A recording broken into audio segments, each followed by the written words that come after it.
Naam, karibu mtazamaji wa VOC Media, kipindi hewani, kipindi chako bora cha kimichezo ambacho kinakujia kila siku. Na leo nipo na Mdachi Omari, mchambuzi wa masuala ya kimichezo. Mdachi, mambo vipi? Mambo yamekaa poa kabisa. Naam, tunaangalia AFCON ambayo inaweza kutimua vumbi hapo juzi kwa mchezo wa Morocco na Komoro, lakini tutagusia mchezo wa Misri pamoja na Zimbabwe ambapo tumemwona mshambuliaji wa Young Africans Prince Dube akiingia kambani. Lakini pia tutagusia mchezo wa Taifa Stars ambao tutapanda leo, tutacheza leo dhidi ya Nigeria. Tunaangazia michuano kwa ujumla. Unaionaje mpaka sasa? Michuano imeanza vizuri. Tukianza kwenye siku ya ufunguzi, mechi ya Morocco dhidi ya Komoro. Ilikuwa ni moja ya mchezo bora sana kwenye AFCON. Ungetia ulikuwa ni mchezo wa ufunguzi, ulikuwa na ladha ya ufunguzi. Japokuwa mchezo ulianza kwa tempa ya chini, lakini baadaye mechi ikaja kuchanganya baada ya kila mtu kutaka kuhitaji matokeo. Hasa kipindi cha pili ambako mwalimu Walid Regragui, mwalimu wa timu ya taifa ya Morocco, aliamua kufanya mabadiliko na kuweza kuingiza wachezaji ambao walienda kumpa matokeo. Ayubu El Kabi anatokea benchi, anakwenda kufunga goli ambalo ni miongoni mwa magoli bora sana kwa kufunga. Hata huko kwenye soka liloendelea, ukifunga goli kama lile ni goli bora sana. Lakini pia Komoro kipindi cha pili walikuja tofauti na kipindi cha kwanza. Kazi walioifanya kipindi cha kwanza, walikabia kwenye middle block chini wakiwa na wachezaji watano wanne, wanamwacha mshambuliaji mmoja Rafiki Said juu. Lakini kipindi cha pili wakaamua kusogea juu, sasa wakatafuta matokeo, kitu ambacho ingeweza kuwapa uhuru wachezaji wa Morocco kuanza kufika kwa haraka sana kwenye lango la timu ya Komoro na kupelekea kupata matokeo ambao waliyapata. Nafikiri kitendo cha kocha wa Komoro kwanza na kuzuia kipindi cha kwanza, lakini kipindi cha pili anaingia anafunguka, ni kwamba aliona anaiweza Morocco au ni alihisi kwamba anaweza kupata chochote kitu? AFCON kwanza ni inachezwa kwa mahesabu. Kwa hivyo yeye kwa kipindi cha kwanza hesabu zake zilikuwa ni kuzuia kwanza, kuona ataweza vipi kumzuia mpinzani akiwa anashambuliwa, na aliweza kufanikiwa katika hiyo engo ya kushambuliwa, kwa sababu aliweza kudefuse mashambulizi yote ambayo yaliletwa na Morocco na kuondoka bila bao, kuruhusu bao kwenye kipindi cha kwanza, huku pia mlinda mlango akifanya save kadhaa, akisave mkwaju wa penalti ambao ulitokea mapema kabisa. Rahimi Sofiane anakwenda kukosa mkwaju wa penalti ambao watu wengi waliamini inakwenda kuwa bao, lakini penalti hazina mwenyewe, anakwenda kukosa, goalkeeper anapata credit. Lakini kwa kipindi cha pili mwalimu Stefanos aliona ipo haja ya kwenda kutafuta matokeo na kwenda kupata chochote kitu ili kujiweka katika nafasi nzuri kwenye kundi lao. Ndio maana unaona alisogeza viungo juu, akabaki na viungo watatu, watu wawili juu, Mchangama pamoja na Rafiki Saidi ambaye alifanya kazi kubwa kipindi cha kwanza, lakini kipindi cha pili pia zipo nafasi ambazo alizipata lakini alishindwa kuzitumia, kitu ambacho kilisababisha kupata matokeo mabovu. Morocco nao pia baada ya kuona kwamba hawa sasa wamefunguka, wanahitaji kupishana na sisi, nasi pia tuingize watu ambao watakwenda kutupa matokeo. Ndio maana unaona Walid Regragui anamuita nje Azedine, naye anaingiza kifaa kingine kwenda kufanya kazi ndani ya kiwanja, kitu ambacho kilimfanya Sofiane Amrabat kuonekana zaidi kipindi cha pili, akiwa anapiga mpira mrefu kudondoka nyuma ya ukuta wa Komoro na kwenda kusababisha matokeo ambayo walipata. Kama unakumbuka goli la kwanza lililotokea ni mpira ambao alikupiga ukadondoka kwa Sufyan Rahimi, akaja akapiga v-pass akamkuta Brahima Diaz anaweka ndani ya kamba, bao la kwanza. Lakini bao la pili tena dribbling ile uanishaji wa mashambulizi ni ule ule, tunapigwa pasi ndefu kwa fullback wa kulia kwenda Morocco, anakwenda anapiga pasi kwa Ayubu El Kabi, anagusa one touch, anamwachia mwenzake, anaiomba tena na afunge goli ambalo ni goli la kideo. Kwa hivyo ukitazama mchezo ule kwa jinsi ilivyokuwa kipindi cha kwanza, magoli yaliyofungwa kipindi cha pili, unafikiri ni uzembe? Kwa sababu ukiangalia kipindi cha kwanza mpira mingi ambayo ilikuwa ikidondoka kwenye box lao wale Komoro walikuwa wanaweza kuizuia na kupiga mbele. Lakini unaangalia magoli yaliyofungwa ni magoli ambayo unaona kabisa ni uzembe wa mabeki. Nafikiri ni mfumo ndio ulisababisha au ni uzembe wenyewe wa wachezaji ndani ya uwanja? Kwa kipindi cha pili nadhani umakini ulipungua zaidi, kwa sababu ilikuwa ni mentality ya kwenda kutafuta chochote kitu. Kama nilivyokuambia, AFCON ni mashindano ambayo yanahitaji hesabu sana. Michezo ni michache na unahitaji kupangia hesabu zako vizuri. Kwa hiyo mwalimu aliona kwa kipindi cha pili anahitaji kupata matokeo, na ndio maana alipunguza idadi ya watu kwenye eneo la nyuma, akaongeza watu kwenye eneo la juu, kitu ambacho kilisababisha wale mabeki kuzidiwa zaidi, kwa sababu Morocco hasa upande wa kulia mashambulizi alikuwa anatoa Nusairi Manzlawi, fullback huyu ambaye alikuwa anapanda sana akisaidiana na Brahima Diaz, lakini katikati hapo unamkuta Rahimi Sofiani pamoja na El Kabi ambao walikuwa kwenye eneo hilo. Kwa hivyo ni pressure ambao walikutana nayo, lakini pia ni makosa, pia ni mchezo wa makosa ili ufunge. waliweza kufanya makosa, ndio maana wakaweza kuadhibiwa bao mbili ambazo waliweza kufungwa kwenye mchezo huo. Lakini kwa mchezo wenyewe walianza vizuri, lakini pia walicheza vizuri.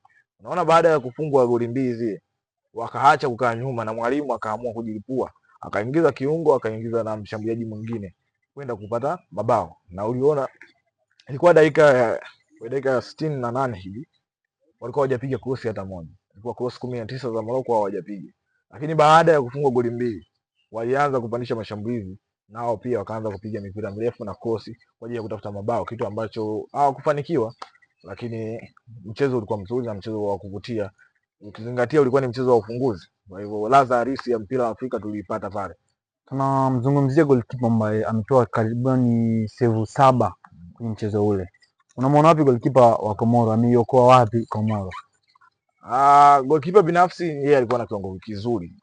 Sema hivyo, ukianzia na kipindi cha kwanza alicheza mkwaju wa penalti akautoa, lakini kipindi cha pili anakwenda kufanya saves ambazo zilikuwa na msaada zaidi kwa Komoro, kwa sababu save alizozifanya ingekuwa ni kamba au mabao ambayo yangezidi zaidi ya yale ambayo wamepata. Kazi ya goalkeeper ni kuokoa mchomo usiingie kambani. Aliweza kuifanya kazi yake kwa usahihi, lakini ijapokuwa chache hizo mbili ziliweza kuingia kwenye kamba. Yeye alikuwa na kiwango bora sana kwenye mechi ile ya jana, goalkeeper Pandu, goalkeeper wa Comoros. Yeye binafsi kiwango chake kilikuwa bora, lakini kwa timu yake mambo hayakuwa mazuri. Okay. Huo umesikia hapo ni uchambuzi sana game ya Komoro na Morocco, game ya kwanza kabisa ya ufunguzi. Na mimi ni Hassan Rajab, lakini nilikuwa na Dutch Ali Omari, mchambuzi wa masuala ya michezo.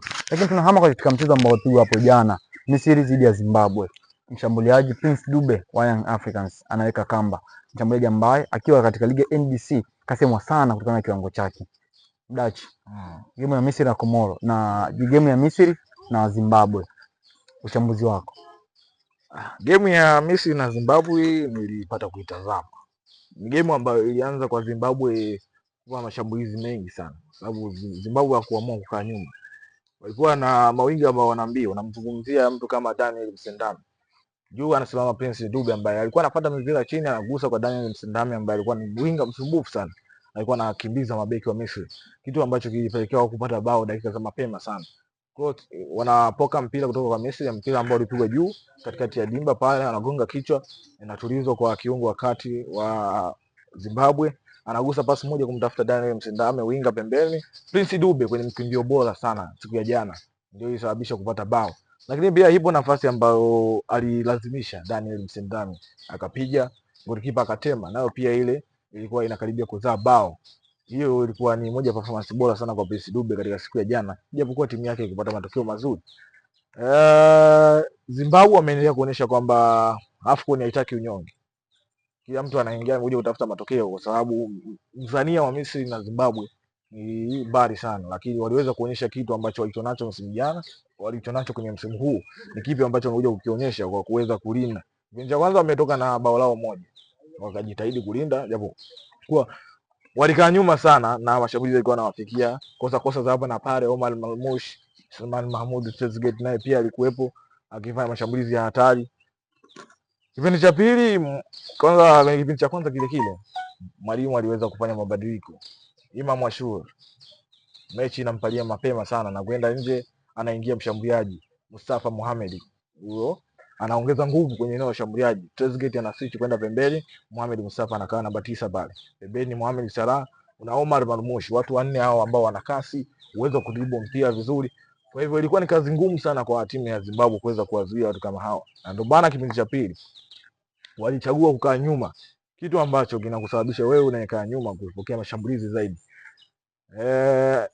Kujilinda unahitaji uwe na mpira, umiliki mpira, ucheze mpira, hivyo ndo ambavyo utaweza kujilinda vizuri.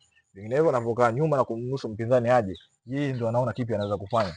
Kiangalia magoli waliofungwa, sio kwamba watu walikuwa wachache kwenye box, watu walikuwa wengi sana kwenye box, walinzi zaidi ya 4, lakini mpira anatoka nao Omar Mamushi pembeni, anakati ni kuingia ndani, anakwenda anapiga mpira, anasawazisha. Walinzi wote walikuwa ndani ya box, umakini ukapungua. Goli la pili wanakuja kufungwa dakika ya 90, Mohamed Salah inapigwa cross kudondoka kwa Salah, anatuliza mpira pale. Alipotuliza mpira alikuwa na mlinzi nyuma, lakini pia mbele kuwa na mlinzi wa timu ya taifa ya Zimbabwe, lakini bado akafunga. Experience pia inawezekana ikawa ndio kitu kilichoamua mchezo wa jana, kwa sababu wachezaji wengi wa timu ya taifa ya Misri wanacheza soka la kiushindani. ukiachana na wale 6 ambao walianza wanacheza kwenye kikosi cha Ahly National Al pale Misri.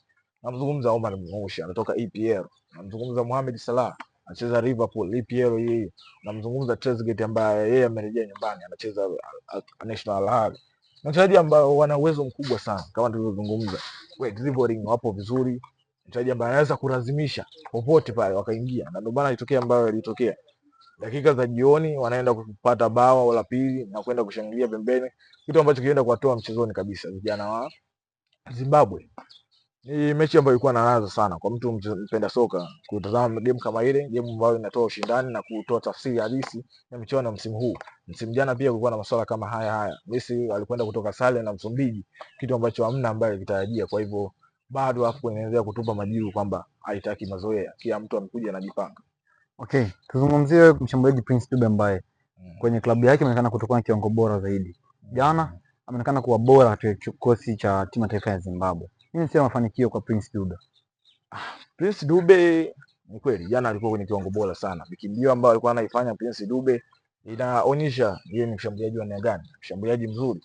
Inawezekana hapa nyumbani hatujui shida ni nini ambayo ilikuwa inamtatiza, lakini kwa siku ya jana mikimbio yake ilikuwa ni bora sana kiwanjani. Ukitazama hata goli ambalo amefunga, ametokea kwenye eneo la katikati ambapo mpira uliweza kupokelewa pale walivyonyang'ana wachezaji wa timu ya taifa Misri. Ikapigwa pembeni kwa Daniel Msendame ambaye alikuwa na kiwango bora sana ukiachana na Prince Dube kwa siku ya jana. Prince Dube anakwenda kukaa kwenye eneo ambalo ana receive mpira kwa uhuru, anatengeneza mali, anachagua wapi apeleke mpira akiwa huru, hakuna mtu ambaye alikuwa anampa bugza. Kwa hivyo unatazama kiwango chake ni kama kimekuwa kizuri kwenye michuano hii, na hasa ukizingatia michuano hii inawezekana ikawa soko kwa mchezaji. Kwa hivyo wachezaji wengi huwa wanatumia michuano hii kama soko la wao kwenda mbali zaidi kutoka kwenye vilabu vingine kupata vilabu vipya. Ndio maana Prince Dube alikuwa na kiwango bora sana. Ukimzungumza Prince Dube wa ligi kuu ya NBC na Prince Dube alicheza jana ni watu wawili tofauti.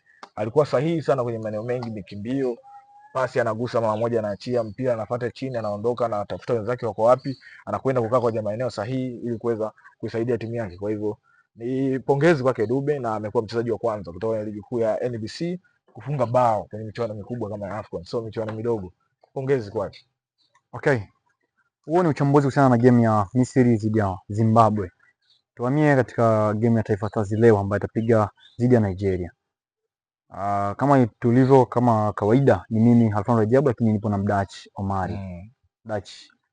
Tunamwangalia Stars ambaye anakwenda mara yake ya 4 kushiriki michuano hiyo ya AFCON. Ana kupiga dhidi ya timu kubwa ambayo inapewa nafasi, miongoni mwa timu 4 bora ambazo zinapewa nafasi ya kuchukua ubingwa huo, basi Nigeria yumo. Kocha Gamondi aliulizwa pia akasema miongoni mwa timu ambazo kucheza nazo ni ngumu ni Nigeria, lakini amejipanga na kupambana na kupata ushindi. Hawapo kwa ajili ya kuangalia makaratasi yanasema nini. Kwako katika game hii ya Nigeria na Tanzania. Naam. Kitu cha kwanza kama tumeweza kutazama michuano hii ya AFCON namna ambavyo imeanza. Kwenye makaratasi inawezekana timu ikawa kubwa na profile yake inazungumzika kwa ukubwa huo. Ndio ni vitu ambavyo vimetokea. Kati Komoro wanaingia kiwanjani kucheza na Morocco, watu wengi walikuwa na majibu kwamba Komoro anaenda kuchezea bao nyingi. Lakini kitu alichoanza kudeliver kiwanjani kinaenda kuwashangaza watu kwamba hii ni timu ya namna gani. Mbona kilichokuwa kinazungumzwa kwenye makaratasi na cha uwanjani tofauti? Hiyo ni tafsiri halisi kwamba kwenye makaratasi na kiwanjani ni kiwanjani. Lolote linaweza kutokea kiwanjani kwa sababu wachezaji wote wanacheza mpira unadunda. Kwa hivyo kwa Tanzania kinachohitajika ni umakini tu. Mpaka sasa kwenye mechi 4 ambazo zimechezwa za AFCON yameshafungwa mabao 10 kwenye mechi 4. Hakuna mechi ambayo haijazalisha bao. Kwa hivyo leo tunakwenda kutazama Tanzania watakuwaje kwenye defense yao kujilinda, lakini kwenye kushambulia ni kipi ambacho mwalimu Gamondi anatakiwa kwenda kukifanya kiwanjani, amekiboresha kipi? Kwa sababu moja ya maeneo ambayo Tanzania tumekuwa na shida sana ni kwenye eneo la kushambulia. Nafasi zinaweza kutengenezwa chache hizo pia tukashindwa kuzitumia, au zisitengenezwe kabisa tukashindwa kupata nafasi ya kusogelea lango la mpinzani, lakini sisi tunafikiwa. Hiyo inakwenda kusababisha timu kupata matokeo mabovu, kwa sababu namna nzuri ya kujilinda ni kuwa na mpira, kumiliki mpira. Hiyo ndio namna nzuri zaidi ya kujilinda kuliko kusubiri mpinzani haje unyang'anye mpira, kitu ambacho unampa nafasi yeye kutazama ni kipi ambacho akifanya ili kuweza kupata mabao kutoka kwako. Kwa hivyo Tanzania wanahitaji kuwa umakini na kutengeneza mentality nzuri ya wachezaji kwamba hii ni michuano mikubwa ambayo inahitaji umakini, lakini pia kufanya vizuri, kwa sababu pindi tunafanya vizuri tunajiwekea mazoea ya kuwa tunapata kufanya vizuri zaidi kwenye michuano hii. Tusiingie dhana ya kwamba hawa ni wakubwa. Tukifungwa tumefungwa na timu kubwa, na si yani inakuwa kama tulistahili kufungwa tulienda kusindikiza. Hapana, tuende kwa mentality ambayo lolote linaweza kutokea kiwanjani, kwa sababu mpira unachezeka na unadunda. Yes, tunazungumzia safu ya shambuliaji ya Nigeria ambayo ina watu kama Victor Osimhen, lakini pia Lookman, lakini pia wana viungo kama Iwobi na wengine wengi. Hiyo haiwezi kuwaathiri kina mwenye wote wachezaji wa Stars. Asali sidhani kama itakuwepo kama wachezaji wataamua kucheza kwa makini. Ukiachana na profile ambayo wachezaji ambao wamewataja, Victor Osimhen kwenye kiwango bora sana tangu ameenda Galatasaray kutokea Napoli. Amekuwa anafunga mabao kwenye michuano mbalimbali. UEFA Champions League tayari ana goli kuanzia 4 hivi kama sikosei, kwenye michuano ya UEFA Champions League barani Ulaya. Mchezaji ambaye amekuwa na kiwango bora sana hata katika michuano ya kufuzu kombe la dunia, japokuwa timu yake haijafuzu, alionekana kuwa na mchango wa kuipa Nigeria mabao katika michezo ambayo alikuwa akishiriki. Experience yao inaweza ikawa na hasa kidogo kwa Tanzania, japokuwa si sana, sababu hata siku ya jana ama juzi mchezo ambao imechezwa experience ya Jamata zaidi. Tumekiona kile ambacho kinakwenda kucheza kiwanjani. Inawezekana wakawa na experience kubwa, lakini wachezaji wakaenda kudeliver kitu kingine tofauti kiwanjani, kwa sababu siku hazifanani kiwanjani, lolote linaweza kutokea. Ila tu cha makini ambacho tunapaswa kukijua, wachezaji wa Tanzania wanakwenda kucheza na timu ambayo ina wachezaji wenye experience kubwa. Wengi wanacheza ligi kubwa duniani, EPL, wanacheza Spanish league, wanacheza Bundesliga. Ni ligi ambazo na wachezaji wenye experience kubwa. Unamzungumza Ademola Lookman, mchezaji bora wa Afrika msimu nyuma, kabla huu aliochukua Ashraf Hakimi. Unamzungumza Victor Osimhen ambaye pia naye msimu miwili nyuma alikuwa ni mchezaji bora wa Afrika. Kwa hivyo ni kujiandaa tu na kujua nini tunahitaji kwenye michuano hii ili tuweze kufanya vizuri zaidi. Tusio watu wa kwenda kushiriki tu na kwenda na kurudi, kwamba msimu ujao tena tutakwenda kushiriki kama tulivyozoea. Tuwe tunakwenda na kitu tofauti zaidi kwenye michuano hii ambayo ina faida zaidi, hata kwa wachezaji kupata soko kwenda kucheza soka la kulipwa la huko nje barani Ulaya, hata nje ya Tanzania, hapa barani Afrika kwenye vilabu kama Al Ahly, kwa sababu michuano hii ni michuano ambayo inaleta maskauti kutoka sehemu mbalimbali, kutoka barani Ulaya, Asia, wote wanakuja kutazama vipaji hapa. Okay, mchambuzi unapewa nafasi ya kumshauri Ibrahim Baka pamoja na Dickson Job ambao watakuwa center back, naamini wataanza wachezaji hao. Unawashauri nini katika eneo hilo la center back ambao watakuwa wana mtihani mkubwa kumkaba Victor Osimhen? Kwanza ni kuwa na mawasiliano mazuri, kwa sababu ukaba mshambuliaji aina ya Victor Osimhen ambaye ana mikimbio mingi, lakini pia height yake ni ndefu kidogo. Yeye ni mrefu kuliko Ibrahim Abdullah Baka au Dickson Job. Kaba Victor Osimhen sio kazi rahisi, ijapokuwa alishakuja mshambuliaji mwenye profile kubwa hapa. Serhou Guirassy anacheza Bundesliga, msimu ambao alikuwa amefunga mabao mengi sana Bundesliga, lakini waliweza kumpiga pini na kuweza kufanya chochote kwenye ligi ya Tanzania. Hivyo wanapaswa kujiandaa zaidi tena kuzuia mshambuliaji aina ya Victor Osimhen. Victor Osimhen anapiga mipira ya chini kutumia mguu, anapiga mipira ya kichwa, vyote vile anakufunga Victor Osimhen, na ukimpa hata sekunde moja Victor Osimhen anakuadhibu. Unaweza ukalinda mpaka dakika 80, lakini dakika ya 80 ngapi akaweza kuadhibu. Kwa hiyo ni umakini kwao kwenda kulinda, lakini pia zile side mtako ambazo wanazifanya Ibrahim Abdullah Baka anataka kuzifanya kwa usahihi sana kwenye michuano hii, kwa sababu kadi nyekundu inaweza katugharimu pia kwenye michuano hii. Ni michuano ambayo inahitaji wachezaji muda wote wawe fit, mechi ni chache na kila mchezaji anahitajika kwenda kuipa timu matokeo kiwanjani. Kwa hivyo ni umakini tu utakwenda kutufanya tufanye vizuri kwenye msimu huu wa michuano hii AFCON makala 35. Tuna watu pale kwenye safu ya shambuliaji, tuna maingizo mapya ambayo hayakuwahi kuwepo huko nyuma. Tunamzungumzia Tyran Al-Rahia, lakini kuna watu kama kina Kip Dennis, kuna Bwana Samata, kuna Faisal Salum pale juu, kuna Kevin John. Hii haiwezi kuwa bora kwetu katika michuano hii ya AFCON. Kuwa bora inawezekana ikawa bora, lakini pia sio bora kuwa na wachezaji wa aina hiyo. Mzungumzo Tyran Al-Rahia huyu ambaye yeye ameongezeka, ni raia wa Tanzania. Wachezaji ambao wameongezeka kutoka nje, Tyran Al-Rahia pia tumemtazama kwenye mechi za kirafiki, mechi dhidi ya Iran, dhidi ya Kuwait, mchezaji ambaye ana kasi, ana uwezo wa kudribble. Kip Dennis pia ni mchezaji wa aina hiyo, mawinga ambao wana kasi, uwezo wa kupiga kutokea mbali. Kwa hivyo inawezekana ikawa msaada kwa mwalimu. Ni yeye kuchagua na kwenda kuanza na nani kwenye kikosi cha kwanza. Aidha Kip Dennis au Tyler Nalawakia, kuna mtu kama Simon Msuva, Mbwana Samata, Kevin John mzungumza, hao wote kasi ipo. Kikubwa ni kutazama timu hiyo ina defend kwa pamoja na kwenda kushambulia kwa pamoja, kitu ambacho kitatusaidia, kwa sababu kosa moja ambalo anaweza kulifanya mtu naweza katika elimu. Michezo hii inahitaji umakini sana kwenye kila unachokifanya, na kila alama ambayo unaipata kwenye michezo hii inakwenda kukupa wewe kujiamini kusonga kwenye hatua inayofuata. Kwa hivyo tusamini kile ambacho tunakwenda kukifanya kiwanjani na tutaweza kufanya vizuri kwenye michezo hii. Dutch, naomba unipe kikosi cha leo cha Stars, ambapo kama wewe ni kocha mtupangie kikosi hicho. Kwa kikosi inakuwa ni ngumu kwa sababu mwalimu ni mpya. Kuweza kutabiri kikosi inakuwa ni ngumu kidogo kwa sababu kumekuwa na ingia toka nyingi. Pendekezo lako? Ukisema pendekezo sasa inategemeana. Unaweza kumpendekeza mtu mazoezini amefanya nini. Mwalimu ndo anatazama kitu ambacho kimefanyika mazoezini. Kwa hivyo tusubiri tuone mwalimu yeye anaanza na mchezo gani na mfumo ambao atatumia kwenye mchezo hii, ndio tutajua huyu Miguel Gamondi kwenye mchezo hii ameingia namna hii, anacheza kwa mfumo huu. Hapa ni huyu na huyu ambao wanafiti, kwa sababu bado hajaonyesha kitu ambacho anakwenda kuideliver kiwanjani mwalimu Miguel Gamondi. Tutegemee nini kwa Stars?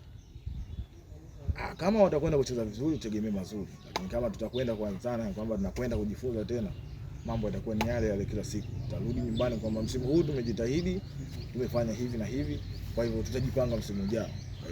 Ni wao kujiandaa kufanya vizuri, kwa sababu tumeona timu kama Cape Verde mara yao ya kwanza wanafika hatua ya robo finali. Hao Komoro ambao walikuwa wanazungumza kwa makaratasi kwamba ni wabaya, japokuwa walipoteza mchezo huu, na waliweza kucheza vizuri kiwanjani. Ni timu ambayo ukitazama unaweza sema hizi timu zinalingana uzani, lakini kumbe hapana. Ni mentality tu ya wachezaji kukaa vizuri kwenda kucheza kwenye michuano hii, michuano ambayo ina faida kwao pia, si kwa national team tu. Kwao wanakwenda kupata soko kama nilivyozungumza hapo awali. Tayari kuna mascout wanatoka sehemu mbali wanatafuta wachezaji kwenda kucheza kwa sababu vyao. Kwa hivyo tunaweza kufanya vizuri kama tutajiamini na kwenda kwa kujiamini zaidi kwenye michezo hii.